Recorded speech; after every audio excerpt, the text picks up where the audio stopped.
శ్రీ మాత్రే నమః. అందరికీ నమస్కారం అండి. తులసి టాక్స్కి స్వాగతం. 16 సోమవారాల వ్రతం కోసం మనం తెలుసుకుంటున్నాం కదండి. ఈ వ్రతం చేయదలుచుకున్న వాళ్ళు ముందుగా మార్కెట్లో 16 సోమవారాల వ్రతం అనే బుక్ మార్కెట్లో దొరుకుతుంది, తెచ్చుకోండి. లేదంటే నేను ఈ వీడియో కిందనే డిస్క్రిప్షన్లో ఇస్తాను, ఆ పీడిఎఫ్ ప్రింట్ అని తీసుకోవచ్చు.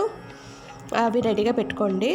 ముందుగా పుట్టమంటితో చేసిన శివలింగాన్ని తమలపాకులో కానీ, ఇత్తడి ప్లేట్లో కానీ, రాగి ప్లేట్లో కానీ పెట్టి దేవుడి మూల పెట్టండి.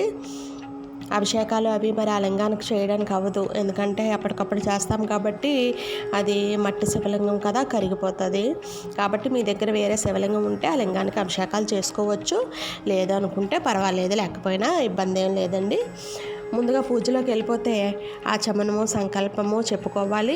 కలశారాధన మీకు అలవాటు ఉంటే, ఆనవాయితీ ఉంటే పెట్టుకోవచ్చండి, లేకపోతే లేదు. పసుపు గణపతిని తయారు చేసుకొని ముందుగా గణపతి పూజ చేసుకోవాలి.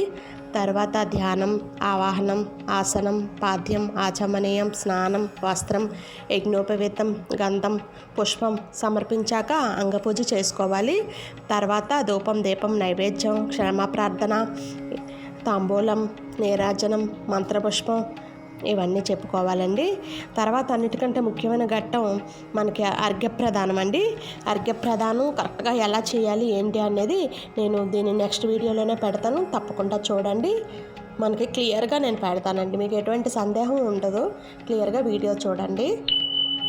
ఓకే అండి, నమస్తే అండి, థ్యాంక్ యూ అండి.